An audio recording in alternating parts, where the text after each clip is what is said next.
بسم اللہ الرحمن الرحیم۔ پارہ نمبر 4 کا خلاصہ پیش خدمت ہے۔ اس پارے میں اللہ رب العزت نے جو مضامین ارشاد فرمائے ہیں، اختصار کے ساتھ چند مضامین کی طرف توجہ دلائی جاتی ہے۔ جہاں سے یہ پارہ شروع ہوتا ہے، سورہ آل عمران چل رہی ہے۔ اللہ رب العزت نے اس چوتھے پارے میں آغاز میں ہی بیت اللہ کی تاریخ بھی بیان فرمائی۔ بیت اللہ جسے خانہ کعبہ کہا جاتا ہے، اس کی تاریخ بھی بیان فرمائی اور اس کی عظمت اور اس کی فضیلت بھی بیان فرمائی۔ چنانچہ تاریخ جہاں بیان فرمائی تو فرمایا کہ ان اول بیت وضع للناس للذی ببکہ، کہ سب سے پہلا وہ گھر جو انسانوں کی عبادت کے لیے یا انسانوں کی آبادی کے لیے مقرر کیا گیا، سب سے پہلا گھر، سب سے پرانا گھر وہ بیت اللہ ہے۔ للذی ببکہ وہی گھر ہے جو مکہ کے اندر ہے، جس کو بیت اللہ کہا جاتا ہے۔ یعنی سب سے پہلے روئے زمین پر جو جگہ نمودار ہوئی، جو مکان نمودار ہوا، وہ بیت اللہ تھا۔ یہ اس کی تاریخ ہے کہ سب سے قدیم ترین ہے۔ اسی لیے قرآن کریم میں اس بیت اللہ کو البیت العتیق بھی کہا گیا ہے، سب سے پرانا گھر۔ تو ایک تو اس کی تاریخ ہے، یہ سب سے قدیم تر گھر ہے۔ اور دوسرا اس کی جو فضیلت بیان فرمائی، تو ایک فضیلت تو یہ بیان فرمائی کہ مبارکہ، کہ یہ ساری انسانیت کے لیے باعث برکت ہے۔ اور اس میں کوئی شک نہیں ہے کہ اللہ رب العزت کی طرف سے جتنی برکتیں نازل ہوتی ہیں وہ بیت اللہ پہ نازل ہوتی ہے، اور پھر اس بیت اللہ سے وہ جو برکات ہیں وہ پوری دنیا کے اندر تقسیم ہوتی ہیں۔ روئے زمین کا سب سے مقدس جو مقام ہے، سب سے مبارک جو جگہ ہے، وہ بیت اللہ ہے، خانہ کعبہ ہے، ازل سے ہے، ابد تک رہے گا۔ تو ایک تو مبارک ہے، اور دوسرا اس اعتبار سے بھی مبارک ہے کہ جس طرح سب سے قدیم ترین گھر یہ ہے کہ سب سے پہلے جب کچھ بھی نہیں تھا تو یہ گھر اللہ تعالیٰ نے بنایا، تو یاد رکھیے کہ اب دنیا کی جو بقا ہے وہ اس گھر پر موقوف ہے، بیت اللہ پر موقوف ہے۔ یعنی جب تک خانہ کعبہ موجود ہے دنیا موجود رہے گی، اور جب خانہ کعبہ کو منہدم کیا جائے گا تو پھر اللہ رب العزت پوری کائنات کو ختم فرما دیں گے اور تباہی آ جائے گی، قیامت آ جائے گی، ساری دنیا فنا ہو جائے گی۔ تو گویا اس لحاظ سے بھی یہ بیت اللہ بابرکت ہے، مبارک ہے کہ انسانیت کی بقا اس بیت اللہ کی بقا پر موقوف ہے، اور وہدی للعالمین، ساری انسانیت کے لیے ہدایت کا باعث ہے کہ اللہ رب العزت نے سب سے بڑی ہستی جو مبعوث فرمائی انسانوں کے لیے، نبی کریم صلی اللہ علیہ وسلم کی ذات اقدس، وہ اللہ رب العزت نے یہیں پر، اسی جگہ پر جہاں مکہ ہے، یہیں پر اللہ تعالیٰ نے ان کو مبعوث فرمایا، اور پھر ساری انسانیت کے لیے حضور صلی اللہ علیہ وسلم کا جو وجود ہے وہ ہدایت بنا اور برکت بھی بنا، اور وہ برکت اور ہدایت اللہ کی طرف سے یہیں پر آئی ہے۔ تو ایک تو اس اعتبار سے، پھر آگے اللہ رب العزت نے اس بیت اللہ کے اندر اپنی قدرت کی کچھ نشانیوں کا بھی تذکرہ فرمایا۔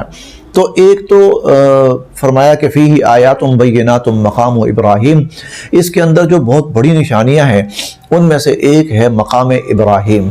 مقام ابراہیم اس پتھر کو کہا جاتا ہے جس پر کھڑے ہو کر سیدنا ابراہیم علیہ السلام نے خانہ کعبہ کی تعمیر فرمائی۔ معجزانہ طور پر وہ پتھر جو تھا وہ حرکت کرتا تھا، جہاں جہاں تعمیر کی ضرورت ہوتی تھی ابراہیم علیہ السلام کو لے کر وہ پتھر کبھی اوپر ہوتا تھا، کبھی نیچے ہوتا تھا، کبھی دائیں کو آگے جاتا تھا، کبھی بائیں کو آتا تھا۔ تو یہ ایک معجزانہ پتھر تھا۔ پھر ابراہیم علیہ السلام کے اس پر کھڑے ہونے کی وجہ سے آپ کے جو قدموں کے نشانات تھے وہ اس کے اندر ثبت ہو گئے۔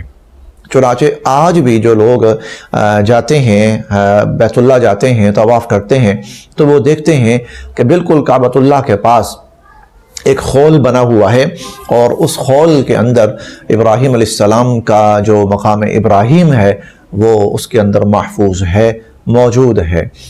بلکہ یہ اس لحاظ سے بھی بڑا بابرکت ہے کہ اللہ رب العزت نے جب ہم طواف کرتے ہیں نا، طواف مکمل ہوتا ہے تو اس کے بعد 2 رکعت طواف دوگانہ ادا کی جاتی ہے، تو اس کے لیے حکم یہ ہے وَاتَّخِذُوا مِن مَقَامِ إِبْرَاهِيمَ مُصَلَّى کہ وہ جو آپ نے نماز پڑھنی ہے نا، وہ جو 2 رکعت دوگانہ طواف کا پڑھنا ہے شکرانے کا، وہ کوشش کر لو کہ اگر مقام ابراہیم کے سامنے ہو جائے، یعنی مقام ابراہیم اور اس کے پیچھے بیت اللہ ہو، کوشش کر لو ایسا ہو جائے۔ اگر ایسا ہو جائے تو بہت بہتر ہے، لیکن اگر کوئی ایسی مجبوری پیش آ جائے کہ وہاں پر نماز کا پڑھنا ممکن نہ ہو اور رش کی وجہ سے یا کسی انتظامی مجبوری کی بنا پر، تو پھر کہیں بھی پڑھی جا سکتی ہے۔ لیکن اصلاً جو حکم ہے، ترجیحاً جو حکم ہے وہ یہ ہے کہ مقام ابراہیم کے سامنے کھڑے ہو کر یہ 2 رکعت نماز ادا کی جائے۔ تو اندازہ لگائیں کہ جو مقام ابراہیم ہے اللہ رب العزت کے ہاں اس کی کیا عظمت، کیا مقام ہے۔ اس سے ہمیں ایک بات یہ بھی سمجھ آتی ہے کہ جو نسبت ہوتی ہے نا، یہ نسبت بڑی باکمال ہوتی ہے، اس نسبت کے بڑے اثرات ہوتے ہیں۔ اس پتھر کی نسبت کس سے ہے؟ حضرت ابراہیم علیہ السلام سے۔ قیامت تک کے لیے اس کو بیت اللہ کے اندر نصب کر دیا گیا، اور حضور صلی اللہ علیہ وسلم نے اپنے دست مبارک سے خود نصب فرمایا۔ حضور علیہ السلام نے اپنے دست مبارک سے بیت اللہ کے اندر، مطاف کے اندر اس کو نصب فرمایا ہے، اور قیامت تک یہ باقی رہے گا۔ نہ صرف باقی رہے گا بلکہ یہ انسانیت کے لیے نماز کی جگہ بھی بنی ہے۔ مقام وَاتَّخِذُوا مِن مَقَامِ إِبْرَاهِيمَ مُصَلَّى بناؤ، نماز کی جگہ۔ تو نسبت جو ہوتی ہے یہ بڑی برکتوں والی ہوتی ہے، نسبت کے بڑے اثرات ہوتے ہیں۔ اللہ پاک نیک نسبتیں ہمیں بھی نصیب فرمائیں۔ تو ایک تو اللہ رب العزت نے یہ بیت اللہ کا مقام اور اس کی تاریخ بیان فرمائی۔ اس کے بعد اس پارے کے مضامین میں سے ایک بڑا مضمون، انسانیت کے لیے یہ غالباً سب سے بڑا مضمون بھی آپ کہہ سکتے ہیں، بہت بڑے مضامین میں سے، جس کی طرف توجہ بہت ضروری ہے، جس کو بہت دھیان سے سننا لازم ہے، اور وہ یہ کہ اللہ تعالیٰ فرماتے ہیں کہ وَاعْتَصِمُوا بِحَبْلِ اللَّهِ جَمِيعًا وَلَا تَفَرَّقُوا، اللہ کی رسی کو مضبوطی سے تھام لو اور سب مل کر، مضبوطی سے تھامو اور سب مل کر مضبوطی سے تھامو، وَلَا تَفَرَّقُوا اور ٹکڑوں میں نہ بٹو۔ اللہ کی رسی سے کیا مراد ہے؟ حبل اللہ۔ تو حضور علیہ السلام نے اس کی تفصیل خود ارشاد فرمائی۔ آپ نے فرمایا کہ القرآن ہوا حبل اللہ الممدود من السماء الى الارض، اللہ کی وہ رسی جو آسمان سے زمین کی طرف لٹکائی گئی ہے، اس سے مراد قرآن مجید ہے۔ قرآن مجید اللہ کی وہ رسی ہے جو آسمان سے زمین کی طرف لٹکائی گئی ہے، اور اللہ کی طرف سے حکم یہ ہے کہ اس رسی کو مضبوطی سے تھامو، یعنی اس قرآن کریم کو سب مل کر مضبوطی سے تھامو۔ اور اگلی بات ارشاد فرمائی کہ وَلَا تَفَرَّقُوا، اور فرقوں میں نہ بٹو، تفرقوں میں نہ پڑو، ٹکڑے ٹکڑے نہ ہو جاؤ۔ یہ امت جو ہے جمی رہے، مضبوط رہے، متحد رہے، یکجان رہے، امت واحدہ رہے، یہ ٹکڑوں میں نہ بٹ جائے، جیسا کہ پچھلی جو قومیں تھیں وہ ٹکڑوں میں بٹ گئیں۔ اب جو پہلی تاکید ہے وہ تو یہ ہے کہ اللہ کی اس کتاب کو مضبوطی سے تھامو، لہٰذا پوری امت مسلمہ پر لازم ہے کہ وہ اللہ کے اس پاک کلام کے پڑھنے والے بنے، اور اس کو سمجھنے والے بنے، اور اس پر عمل کرنے والے بنے۔ چنانچہ یہ جو سلسلہ آپ کے سامنے ابھی ہے، اس کا مقصد بھی یہی ہے، قرآن کے ساتھ جوڑ۔ الحمدللہ ہمارے یہاں پر مسجد بدر السلام سبزہ زار کے اندر یہاں پچھلے 18 سال سے قرآن پاک کی تعلیم دی جاتی ہے۔ تعلیم سے مراد کہ قرآن پاک کا ترجمہ اور اس کی تفاسیر اور اس کا پیغام اور اس کا مقصد سمجھایا جاتا ہے قرآن کریم۔ تو جو حضرات جن کے لیے ممکن ہے وہ یہاں پر تشریف لا کر بھی ان کلاسوں کے اندر شرکت کر سکتے ہیں، اور جو لوگ کسی وجہ سے دور ہیں، نہیں شریک ہو سکتے کلاس میں، تو الحمدللہ آن لائن ریکارڈنگ کا بھی سلسلہ ہوتا ہے، تو آپ ضرور اس سے جڑیے۔ انشاءاللہ اللہ کا پاک کلام، اس کا سمجھنا آسان ہو جاتا ہے، اور یہی منشا ہے یہاں اللہ تعالیٰ کی، سب مل کر اللہ کی رسی کو مضبوطی سے تھامو۔ اب جو دوسرا حکم ہے نا، تفرقوں میں نہ پڑو، ٹکڑوں میں نہ بٹو، یہ حکم نہیں ہے دراصل یہ نتیجہ ہے. نتیجے کا مطلب کیا ہے؟ اگر تم قرآن کے ساتھ نہیں جڑو گے اور قرآن سے تم دور ہوگے اور قرآن کو چھوڑ بیٹھو گے تو نتیجہ یہ ہوگا کہ تم ٹکڑوں میں بٹ جاؤ گے، تم ٹکڑے ٹکڑے ہو جاؤ گے. اور جب ٹکڑے ٹکڑے ہو جاؤ گے تو تمہاری طاقت بکھر جائے گی، تمہاری طاقت منتشر ہو جائے گی، تم کمزور ہو جاؤ گے. اور یاد رکھنا کہ جب تمہاری طاقت بکھر جائے گی اور تم کمزور ہو جاؤ گے تو پھر دنیا تمہیں کچل ڈالے گی. آج اگر ہم دیکھیں تو امت مسلمہ جو ہے سیاسی بنیادوں پر بھی ٹکڑوں میں بٹی ہوئی ہے. کیسے کہ تقریباً کوئی 60 کے قریب ممالک ہیں اسلامی، یعنی کہ امت مسلمہ 60 سے زائد ٹکڑوں میں بٹی ہوئی ہے، 60 سے زائد ٹکڑوں میں بٹی ہوئی ہے. تو طاقت کہاں رہی؟ اجتماعیت کہاں رہی؟ اور پھر مذہبی اعتبار سے بھی مختلف ٹکڑوں میں بٹے ہوئے ہیں ہم ہر جگہ پر. قرآن پاک کا یہاں پر پیغام یہ ہے، اگر ان ٹکڑوں سے نکلنا ہے اور اکٹھے ہونا ہے اور اپنی طاقت حاصل کرنی ہے اور اپنی پہچان حاصل کرنی ہے تو وَاعْتَصِمُوا بِحَبْلِ اللَّهِ جَمِيعًا، سب کے سب اللہ کی رسی کو مضبوطی سے تھامو، اللہ کا پاک کلام اس کو پڑھو، اس کو سمجھو، اس پر عمل کرنے والے بنو. اور جو مسلم حکمران ہیں اور مسلم حکومتیں ہیں اور ریاستیں ہیں، ان کی ذمہ داری ہے کہ وہ اپنی عوام کو اللہ کے پاک کلام کے ساتھ جوڑیں، اس کے جو احکامات ہیں، تاکہ یہ چیزیں ہماری زندگیوں میں آئیں. جب زندگیوں میں آئیں گی نا تو پھر ہم ایک دوسرے کے قریب آئیں گے، پھر وہ نفرتیں ختم ہوں گی، پھر وہ جو تقسیم ہے اور تفریق ہے وہ ختم ہوگی اور امت جڑے گی. اور پھر جب امت جڑے گی تو پھر اللہ کی ساری رحمتیں زمین و آسمان کی اس امت کے شامل حال ہوں گی. اسی طرح اس پارے کے مضامین میں سے ایک بڑا مضمون وہ اللہ تعالیٰ نے اس امت کی ذمہ داری ڈالی ہے. یہ امت نبی کریم صلی اللہ علیہ وسلم کی جو امت ہے، یہ اس کائنات کی سب سے بہترین امت ہے، سب سے افضل امت ہے. اب جب بہترین ہے اور افضل ہے تو پھر اسی اعتبار سے اس کی ذمہ داری بھی بڑی ہے. تو اللہ تعالیٰ یہاں پر 2 ذمہ داریاں بیان فرما رہے ہیں. ایک یہ ہے امر بالمعروف اور دوسری ہے نہی عن المنکر. امر بالمعروف کا مطلب کیا ہے؟ خیر غالب ہو، خیر پھیلائی جائے، خیر عام کی جائے، نیکی بھلائی خیر پھیلایا جائے، غالب کیا جائے، عام کیا جائے، اس کی تشہیر ہو، اس کا پھیلاؤ ہو. تو اس اعتبار سے پوری امت کی ذمہ داری ہے کہ وہ خیر کو پھیلانے والی بنے، وہ خیر کو عام کرنے والی بنے، وہ خیر کو غالب کرنے والی بنے، وہ خیر کو پھیلانے والی بنے. ایک ذمہ داری یہ ہوئی تاکہ خیر پھیلے، خیر غالب آئے. سب سے بڑی خیر ایمان ہے، پھر اس کے بعد اعمال صالحہ ہیں، اخلاق ہیں، صفات ہیں، ایمانی صفات ہیں، یہ سب خیر ہیں. تو امت مسلمہ کی ایک بڑی ذمہ داری، ہر فرد کی ذمہ داری، اپنی اپنی سطح پہ ذمہ داری کہ وہ خیر کو پھیلانے والے بنے، وہ خیر کو غالب کرنے والے بنے، وہ خیر کو نافذ کرنے والے بنے. اور دوسری ذمہ داری یہ ہے وَتَنْهَوْنَ عَنِ الْمُنْكَرِ کہ وہ جو برائی ہے، شر ہے، فساد ہے، کفر ہے، وہ ان سب کو ختم کرنے والے بنے، ان سے لوگوں کو روکنے والے بنے، ان کو دبانے والے بنے، ان کو دبائیں، خیر غالب ہو اور جو شر ہے وہ دبے، جو برائی ہے وہ دبے، وہ ختم ہو، اس کا خاتمہ ہو، وہ نیست و نابود ہو.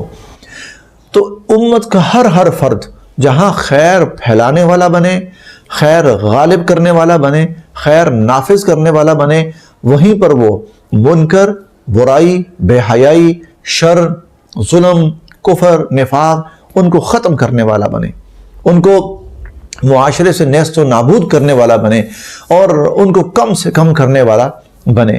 اسی لیے نبی کریم صلی اللہ علیہ وسلم نے ہر مسلمان کے لیے یہ بات کہی ہے، کسی خاص بندے کے لیے نہیں، خاص قوم کے لیے نہیں، ہر مسلمان بندے کے لیے. من رآ منکم منکرا، تم میں سے جو شخص کسی برائی کو دیکھے فلیغیرہ بیدہ، ہاتھ سے روکے، ہاتھ سے ختم کرے، ہاتھ سے اس کا راستہ روکے.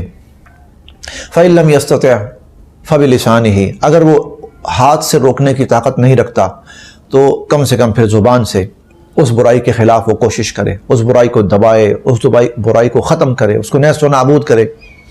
جیسے بیانات کے ذریعے، جیسے تقاریر کے ذریعے، جیسے زبانی واعظ و نصیحت کے ذریعے، جیسے اب تو سوشل میڈیا ہے، بہت بڑا نیٹ ورک ہے، ہر شخص امت کا ہر فرد برائی کے خلاف کردار ادا کرنے والا بنے، بولنے والا بنے، اس سے لوگوں کو روکنے والا بنے۔ اور اگر آپ نے فرمایا کہ جو شخص زبان سے بھی نہیں کر سکتا تو فَبِقَلْبِهِ، تو پھر وہ کم سے کم دل کے اندر اس کام کو برا سمجھے اور اپنے آپ کو اس سے ہٹائے۔ وَذَلِكَ أَضْعَفُ الْإِيمَانِ، اور یہ تو ایمان کا سب سے آخری درجہ ہے۔ اگر وہ دل سے بھی اس کو برا نہیں سمجھتا تو پھر اس کا مطلب ہے کہ وہ خود بھی اس برائی کے اندر شامل ہے۔ تو یہ دو بڑی ذمہ داریاں امت کی، ہر فرد کی، اپنی اپنی سطح پر، اپنی اپنی حیثیت کے مطابق، امر بالمعروف، خیر کو غالب کرنا، نافذ کرنا، پھیلانا، اس کی نشر و اشاعت، اس کی تعلیم، اس کی تبلیغ، اس کی تلقین، اور نہی عن المنکر، شر کو ختم کرنا، برائی کو ختم کرنا، اس کو نیست و نابود کرنا، اس کو معاشرے سے ملیہ میٹ کر دینا، اس کا وجود مٹا دینا، اس کا راستہ روکنا، یہ امت کے ہر فرد کی ذمہ داری ہے۔ کنتم خیر امہ، اسی لیے اللہ پاک نے تمہیں سب سے بہترین امت بنایا ہے۔ اس کے علاوہ تیسرا مضمون اس چوتھے پارے کا اور سورہ آل عمران کے اندر بیان ہوا ہے، اور یہ بہت تفصیل سے بیان ہوا ہے، کئی رکوع تک یہ سلسلہ اور یہ گفتگو یہ چلی ہے، اور وہ یہ ہے کہ غزوہ احد کا بیان ہے، غزوہ احد کا تذکرہ ہے۔ غزوہ احد، نبی کریم صلی اللہ علیہ وسلم جب مدینہ منورہ تشریف لائے تو آپ کی مدینہ منورہ تشریف آوری کے تیسرے سال غزوہ احد واقع ہوا ہے۔ یہ شوال کے مہینے میں سن 3 ہجری کے اندر واقع ہوا ہے۔ اس کا مختصراً خلاصہ یہ ہے کہ جب لڑائی شروع ہوئی ہے تو ابتداءً اللہ رب العزت نے مسلمانوں کو فتح عطا فرمائی، کامیابی عطا فرمائی، اور فتح اور کامیابی مسلمانوں کے ہاتھ میں آ چکی تھی۔ کفر جو ہے وہ میدان چھوڑ کر بھاگ چکا تھا، لیکن پھر ایک چھوٹی سی آپ کہہ لیجئے کہ غلطی ہوئی ہے، ایک چھوٹی سی، اور وہ ٹیکنیکلی اعتبار سے بہت بڑی غلطی تھی، جنگی نقطہ نظر سے وہ بہت بڑی غلطی تھی۔ نتیجہ یہ ہوا، اس غلطی کا نقصان یہ ہوا کہ وہ کفر جو میدان چھوڑ کر بھاگ چکا تھا اسے میدان میں واپس آنے کا موقع ملا۔ نہ صرف واپس آنے کا موقع ملا بلکہ اسے مسلمانوں کے اوپر حملہ آور ہونے کا موقع ملا، اور نہ صرف حملہ آور ہونے کا موقع ملا بلکہ اسے پھر موقع ملا کہ اس نے مسلمانوں کو شدید نقصان پہنچایا، اور مسلمانوں کی جو فتح تھی وہ شدید نقصان کے اندر تبدیل ہو گئی۔ فتح کسی کو نہیں ہوئی، نہ کفار کو فتح ہوئی نہ مسلمانوں کو فتح ہوئی، لیکن نقصان دونوں طرف کا ہوا، اور مسلمانوں کا نقصان زیادہ ہوا۔ اس غزوہ احد کے اندر 70 بڑے بڑے صحابہ کرام رضوان اللہ علیہم اجمعین وہ شہید ہوئے، جن میں حضور علیہ السلام کے سگے چچا، جن کو اسد اللہ و اسد رسولہ کا اعزاز حضور نے دیا تھا کہ یہ اللہ اور اللہ کے رسول کا شعر ہے، حضرت حمزہ رضی اللہ عنہ، وہ بھی شہید ہوئے، اور 70 کے قریب مسلمان، 70 سے بلکہ زائد، شدید زخمی ہوئے۔ کیا وجہ بنی؟ کیوں مسلمانوں کو اس جنگ کے اندر نقصان اٹھانا پڑا؟ اور فتح ہو چکی تھی اس کے باوجود کیوں یہ نقصان ہوا؟ اللہ تعالیٰ نے ان اسباب پہ روشنی ڈالی ہے تاکہ آئندہ کے لیے مسلمان ایسی غلطیوں سے بچیں، اور بچ کے مسلمان کامیابیاں سمیٹیں، دنیا کی بھی اور آخرت کی بھی۔ اچھا، اس میں ہوا اس طرح کہ نبی علیہ السلام نے ایک ٹیلا تھا، اس کے اوپر صحابہ کرام رضوان اللہ علیہم اجمعین کے ایک تیر اندازوں کا دستہ مقرر فرمایا، ایک گروپ تیر انداز۔ ان کا کام یہ تھا کہ وہ چونکہ اونچائی پہ ہوں گے، لہذا جہاں سے بھی وہ دیکھیں کہ دشمن کا زور بڑھ رہا ہے، دشمن زور پکڑ رہا ہے جہاں پر بھی، اور اس کے حملے کی شدت ہے، تو اوپر سے تیر اندازی کر کے وہ دشمن کی طاقت کو وہاں سے ہٹائیں اور دور کریں، ان کا زور ختم کریں۔ مسلمانوں کو فتح مل گئی، فتح ہو گئی، دشمن بھاگ کھڑا ہوا۔ اب یہاں پر یہ جو اوپر صحابہ کرام کھڑے تھے، جو پورا دستہ تھا، غالباً یہ 50 کے قریب صحابہ کرام تھے، ان میں تھوڑا سا اختلاف ہو گیا، اور اختلاف اس بات پہ ہوا کہ اکثر صحابہ کہنے لگے کہ اب لڑائی ختم ہو گئی ہے تو ہم چلیں اب یہاں سے، لیکن اس گروپ کے جو لیڈر تھے وہ کہنے لگے کہ حضور علیہ الصلوۃ والسلام نے یہاں پر مقرر کرتے ہوئے کہا تھا جب تک میں نہ بلاؤں تم نے یہاں سے نہیں ہلنا، تم نے یہیں پہ رہنا ہے، تم نے یہاں سے نہیں ہلنا جب تک میں نہ بلاؤں، چاہے تم دیکھو کہ ہم کسی نقصان سے دوچار ہو رہے ہیں لیکن تم نے یہاں سے نہیں ہلنا۔ تو اسی لیے جب تک حضور نہیں بلائیں گے تو ہمیں نہیں جانا چاہیے۔ باقی کہنے لگے بھئی حضور کا جو فرمان تھا وہ اس وقت تک کے لیے تھا جب لڑائی چل رہی ہے، اب تو لڑائی ختم ہو گئی ہے، تو اب چونکہ لڑائی ختم ہو گئی لہذا اب یہاں ہم کھڑے رہ کے کریں گے کیا، ہمارا کام کیا یہاں پر، لڑائی تو ختم ہو گئی، دشمن تو بھاگ گیا، ہم نیچے اتریں، ہمارے کسی ساتھی کو ہماری ضرورت ہو، مال غنیمت سمیٹنا ہو، اگر دشمن کہیں قریب ہے اس کو مزید بھگانا ہے تاکہ وہ میدان سے اور دور بھاگے، دشمن کے لوگوں کو قید کرنا ہے، یہ ساری چیزیں اب نیچے اتر کے کرنے کی ہیں، اوپر تو کچھ بھی نہیں ہے۔ اب یہ تھوڑا سا ان میں آپس میں اختلاف ہوا میدان جنگ کے اندر، جب آپ لوگ آپس میں اختلاف کا شکار ہو جائیں نا، آپس کے اختلاف سے دوچار ہو جائیں تو بہت بڑا نقصان ہوتا ہے۔ ایک کہے نہیں ایسے کرنا ہے، دوسرا کہے نہیں ایسے کرنا ہے، جب اپنی رائے بٹ جائے اور اپنے لوگ میدان جنگ میں لڑائی کے وقت بٹ جائیں، دشمن کے مقابلے کے وقت اپنے لوگ بٹ جائیں، تو یہ پہلا اللہ رب العزت نے وہ اصول بتایا اور سبب بتایا کہ تمہیں جو نقصان ہوا ہے اس کی ایک وجہ یہ تھی کہ تم آپس میں بٹ گئے تھے۔ چنانچہ آپ دیکھیے اللہ تعالیٰ اس واقعے کو بیان کرتے ہوئے فرماتے ہیں وَلَقَدْ صَدَقَكُمُ اللَّهُ وَعْدًا، اللہ نے تو اپنا وعدہ سچ کر دکھایا، اِذْ تَحُسُّونَهُمْ بِإِذْنِي، جب تم دشمن کا قتل عام کر رہے تھے اللہ کے حکم سے، حَتَّى إِذَا فَشِلْتُمْ، یہاں تک کہ پھر تو تمہاری طاقت کم ہو گئی، وَتَنَازَعْتُمْ فِي الْأَمْرِ، اور تم آپس میں جھگڑ پڑے، تمہارا اپنا جو معاملہ تھا نا، ایک معاملہ، تم اس معاملے میں آپس میں اختلاف کا شکار ہو گئے، تم دو حصوں میں بٹ گئے، اور یہ سب کب ہوا؟ من بعد ما اراکم ما تحبون، اللہ تمہیں فتح دکھا چکے تھے، یہ اس کے بعد ہوا ہے، فتح مل گئی تھی، اس کے بعد جو تمہارا آپس میں اختلاف جو ہوا اس نے تمہارے فتح کو نقصان میں تبدیل کر دیا۔ تو ایک پہلی چیز اللہ تعالیٰ نے مسلمانوں کو یہ بتائی کہ آپس کا جو اختلاف ہے دشمن کے مقابلے کے وقت، لڑائی کے وقت، وہ بہت نقصان دہ اور بہت تباہ کن ہے۔ اور دوسری بات، وَعَصَيْتُمُ الرَّسُولِ، تم نے نبی کریم صلی اللہ علیہ وسلم کی مخالفت کی۔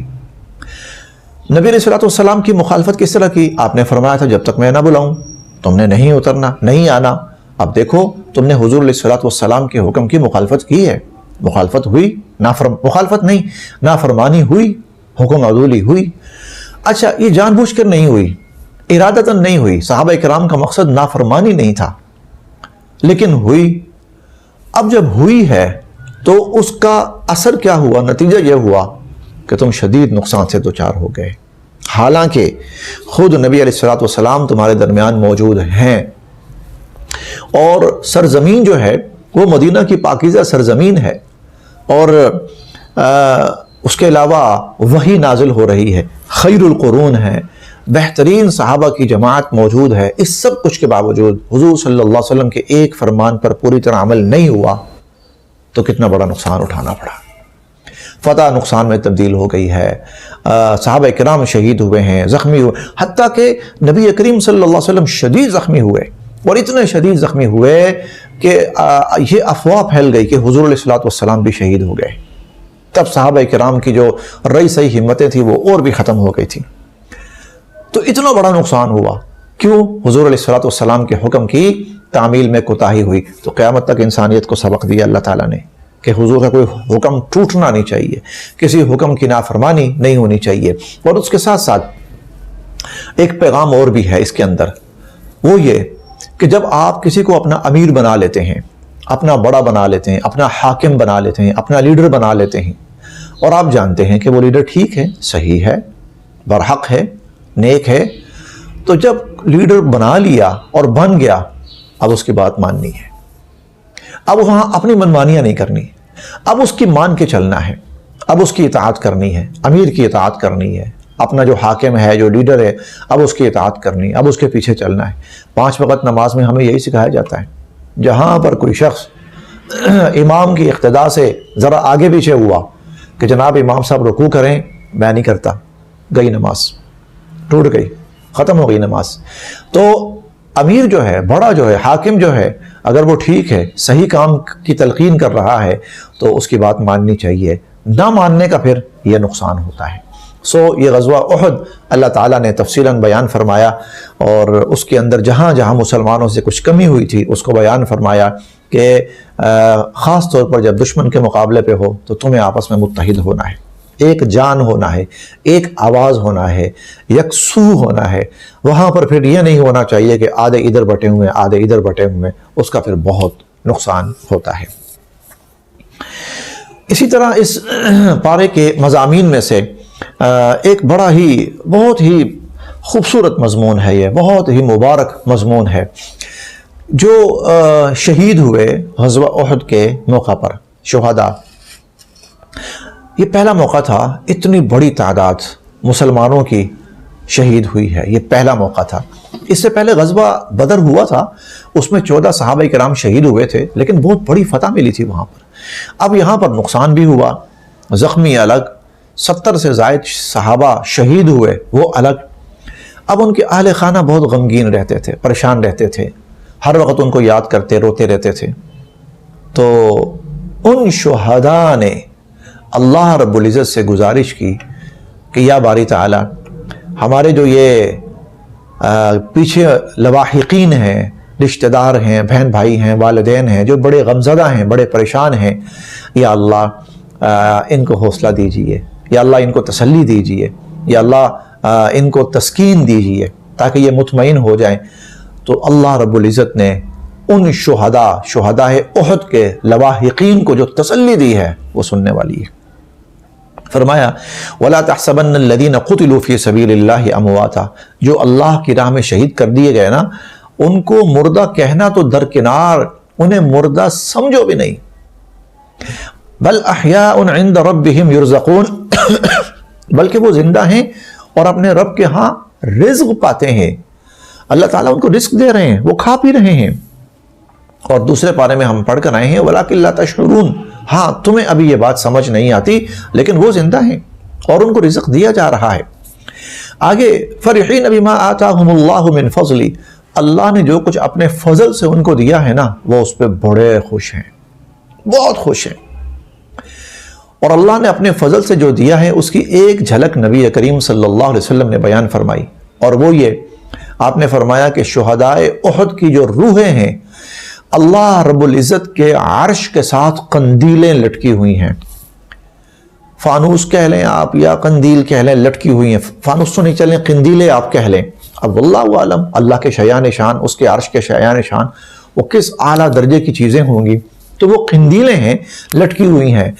تو شہداء احد کی جو روحیں ہیں ان قندیلوں کے اندر آرام فرما ہوتی ہیں، جب ان کا دل کرتا ہے تو اللہ تعالیٰ ان کو اجازت دیتے ہیں، وہ جنت میں جاتی ہیں، وہ کھاتی ہیں، وہ پیتی ہیں، وہ جنت کی نعمتوں سے لطف اندوز ہوتی ہیں، اور وہ جنت کے مناظر سے لطف اندوز ہوتی ہیں وہ روحیں، اور پھر اس کے بعد دوبارہ اللہ رب العزت کے عرش کے نیچے جو قندیلیں ہیں ان کے اندر آ کر وہ آرام فرما ہو جاتی ہیں۔ یہ شہداء کا مقام، فرحین بما آتاہم اللہ من فضلی، اللہ نے اپنے فضل سے جو کچھ ان کو دیا ہے اس پر بڑے خوش ہیں۔ یستبشرون بنعمت من اللہ وفضل، اور وہ اللہ کی نعمت اور اللہ کے فضل کو پا کے بڑے خوش ہیں۔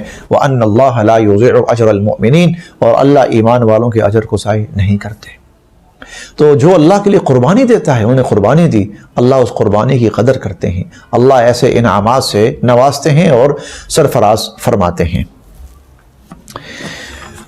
اسی طرح اس چوتھے پارے کے اندر سورت شروع ہوتی ہے سورہ النساء۔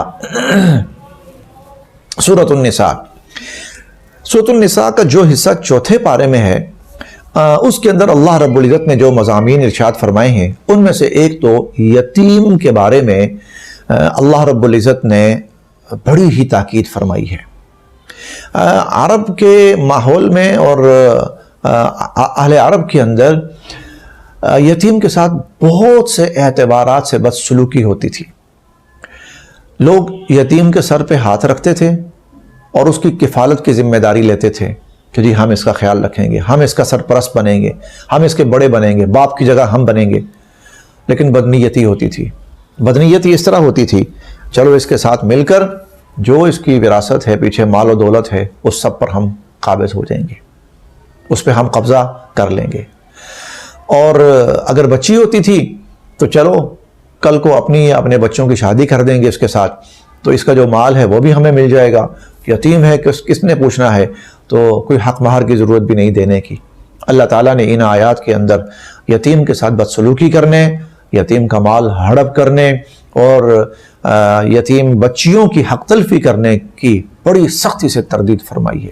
چنانچہ فرمایا ان الذین یأکلون اموال الیتامی، وہ لوگ جو یتیموں کا مال کھاتے ہیں، ظلما ناحق جو یتیم کا مال کھاتے ہیں، انما یأکلون فی بطونہم نارا، وہ اپنے پیٹوں کے اندر جہنم کی آگ بھر رہے ہیں. وسیصلون سعیرا، اور یاد رکھنا کہ یہ لوگ جہنم کی بھڑکتی ہوئی آگ کے اندر داخل ہوں گے. اسی لیے فرمایا کہ وآتوا الیتامی اموالہم، یتیموں کو ان کا مال دو. ولا تتبدلوا الخبیث بالطیب، اور ایسا نہ کرو کہ ان کا اچھا مال خود رکھ لو اور اپنی گندی اور گھٹیا چیز ان کو دے دو، ایسے بھی نہ کرو. ولا تاکلوا اموالہم الی اموالکم، اپنا مال اور ان کا مال خود ملا کر سارا وہ ہڑپ کرنے کی کوشش نہ کرو، بلکہ وابتلوا الیتامی، ان یتیموں کو آزماتے رہو. حتی اذا بلغوا النکاح، یہاں تک کہ جب یہ نکاح کی عمر کو پہنچ جائیں یا سمجھ بوجھ کی عمر کو پہنچ جائیں. فَإِنْ آنَسْتُم مِّنْهُمْ رُشْدًا، پھر تمہیں لگے کہ اب ان کو تھوڑی بہت عقل سمجھ آ گئی ہے، اپنا مال یہ سنبھال سکتے ہیں، فَادْفَعُوا إِلَيْهِمْ أَمْوَالَهُمْ، تو ان کے مال پھر ان کے حوالے کر دو. تمہارے پاس تو امانت ہے، تم تو جواب دہ ہو، لوگوں کے سامنے بھی، یتیم کے سامنے بھی، اللہ کے سامنے بھی. لہذا کسی بھی اعتبار سے ان کا مال ہڑپ کرنے کی کوشش نہ کرو، کسی بھی اعتبار سے ان کے ساتھ زیادتی اور حق تلفی نہ کرو. پھر جو یتیم بچیاں تھیں جن کے ساتھ وہ اس طرح سے شادی کرتے تھے کہ ان کی وراثت بھی ہمارے پاس آ جائے، جتنا بھی ان کا مال و دولت ہے ہمارے پاس آ جائے، حق مہر بھی نہ دینا پڑے، تو ان کے بارے میں فرمایا کہ وَإِنْ خِفْتُمْ أَلَّا تُقْسِطُوا فِي الْيَتَامَى، اگر تمہیں یہ ڈر ہونا کہ یتیم بچیوں سے نکاح کر کے ہم کسی ظلم کے مرتکب ہوں گے، تو فَانْكِحُوا مَا طَابَ لَكُم مِّنَ النِّسَاءِ مَثْنَىٰ وَثُلَاثَ وَرُبَاعَ، تو پھر ان سے نکاح کرنے کی ضرورت نہیں ہے. اور عورتیں ہیں جاؤ ان سے نکاح کرو. یتیم کے ساتھ نکاح کر کے اس نیت سے کہ اس کی حق تلفی کرو گے، ایسا نہیں کرنا. اس کے ساتھ ساتھ جو خواتین کا حق مہر ہے، خواتین کا جو حق مہر ہے، اللہ رب العزت نے اس کی بھی ادائیگی کا حکم دیا کہ جب کوئی شخص کسی عورت سے نکاح کرتا ہے تو حق مہر اس پر لازم ہو جاتا ہے، وہ حق مہر کی ادائیگی کا ذمہ لیتا ہے. تو اب جب کہ تم نے حق مہر کی ادائیگی کا ذمہ لیا، وہ تھوڑا ہو یا زیادہ ہو، مما قل منہ او کثر، تھوڑا ہو یا زیادہ ہو، تو دو، بخوشی دو. وآتوا النساء صدقاتهن نحلہ، عورتوں کو ان کا حق مہر دو، خوشی خوشی دو. آگے اللہ فرماتے ہیں کہ فَإِن تِبْنَ لَكُمْ عَنْ شَيْءٍ مِّنْهُ نَفْسًا، اگر عورت خود ہی کچھ واپس کرے تمہیں، اپنی خوشی سے واپس کرے، تِبْنَ لَكُمْ، اپنی خوشی سے واپس کرے، فَكُلُوهُ هَنِيئًا مَرِيئًا، تو پھر تم لے سکتے ہو، کھاؤ، پھر تمہیں اجازت ہے، پھر وہ تمہارے لیے جائز ہے، پھر وہ تمہارے لیے حلال ہے. لیکن عورت اس کا حق مہر تھوڑا ہو یا زیادہ ہو، بلکہ اسی چوتھے پارے کی جو آخری آیات ہیں وہاں اللہ تعالیٰ فرماتے ہیں کہ وَآتَيْتُمْ إِحْدَاهُنَّ قِنطَارًا، تم نے اگر کسی کو سونے چاندی کا ڈھیر بھی دیا ہے، فَلَا تَأْخُذُوا مِنْهُ شَيْئًا، تو واپس کچھ نہ لینا، واپس نہ لینا، بلکہ وہ سب کا سب ان کا حق ہے، ان کو دو. تو یہ ایک بڑا مضمون اس سورۃ النساء کا چوتھے پارے کا یہ ہے. اسی طرح ایک اور مضمون جو اس سورہ نساء کے اندر چوتھے پارے کے اندر بیان ہوا ہے، اور یہ مضمون تفصیل سے صرف یہاں بیان ہوا ہے، باقی پورے قرآن کریم میں اتنی تفصیل سے بیان نہیں ہوا، وہ ہے وراثت سے متعلق. وراثت سے متعلق چند باتیں سمجھ لیجئے. ایک تو یہ ہے کہ انسان جب دنیا سے جاتا ہے تو جو کچھ بھی پیچھے وہ چھوڑ کے جاتا ہے وہ ترکہ اور وراثت کہلاتا ہے، وہ ترکہ اور وراثت کہلاتا ہے. اب یہ جو ترکہ ہے، وراثت ہے، اللہ رب العزت نے اس کے جو ورثاء ہیں وہ متعین فرما دیے ہیں. وہ لوگ متعین نہیں کرتے بلکہ وہ اللہ تعالیٰ نے متعین فرما دیے ہیں. نمبر ایک. نمبر دو، اللہ تعالیٰ نے ان کا حصہ بھی متعین فرما دیا. ان کا حصہ بھی اللہ تعالیٰ نے متعین فرما دیا. مثال کے طور متعین کیسے فرما دیے؟ جیسے باپ فوت ہوتا ہے، باپ تو جو اس کی اولاد ہے وہ وارث ہے، اور بیٹا فوت ہوتا ہے تو ماں باپ وارث ہیں، اور بیوی فوت ہوتی ہے تو خاوند وارث ہے، خاوند فوت ہوتا ہے تو بیوی وارث ہے۔ اس طرح اللہ رب العزت نے بھائی فوت ہوتا ہے تو بہن وارث ہے، بہن فوت ہوتی ہے تو بھائی وارث ہے۔ تو اللہ رب العزت نے وارث متعین کر دیے، نمبر 1۔ اور نمبر 2، اللہ تعالیٰ نے ان وارثوں کا کتنا حصہ ہے وہ بھی متعین فرما دیا۔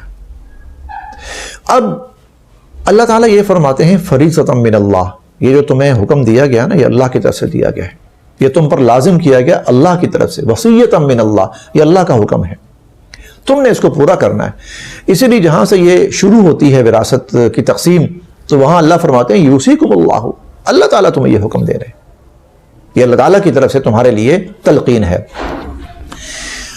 ایک تو وراثت سے متعلق یہ بات ہو گئی۔ دوسری بات یہ ہے کہ بسا اوقات کوئی شخص ایسا ہوتا ہے کہ وہ ان ورثاء کی لسٹ میں نہیں آ سکتا، ان ورثاء کی فہرست میں نہیں آ سکتا، لیکن جو مرنے والا ہوتا ہے جس کی وراثت ہوتی ہے اس کا دل کرتا ہے اس کو میں کچھ دوں، کسی بھی وجہ سے اس نے کوئی نیکی کی، کوئی بھلائی کی یا کوئی بھی معاملہ، تو اللہ تعالیٰ نے پھر 1/3 مال کی اجازت دی ہے کہ زیادہ سے زیادہ 1/3 کے اندر وہ وصیت کر سکتا ہے کہ میرے مال کا یہ حصہ، اتنا حصہ یہ فلاں شخص کو دے دیا جائے، بشرطے کہ وہ وارث نہ ہو۔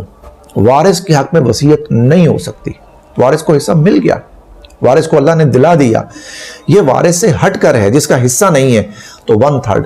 اب نہ تو وصیت کو کوئی اور شخص ختم کر سکتا ہے، نہ کینسل کر سکتا ہے اگر وہ 1/3 کے اندر ہے، نہ ختم کر سکتا ہے، نہ کینسل کر سکتا ہے، نہ ہی جو وارث ہیں کسی وارث کو کوئی شخص محروم کر سکتا ہے۔ یہ اللہ کے احکامات ہیں جو اللہ نے ہمیں دیے۔ مضامین تو اور بھی بہت ہیں، اختصار کے ساتھ اسی پر اکتفا کیا جاتا ہے۔ اللہ تعالی ہم سب کے لیے عمل کی راہیں آسان فرمائے۔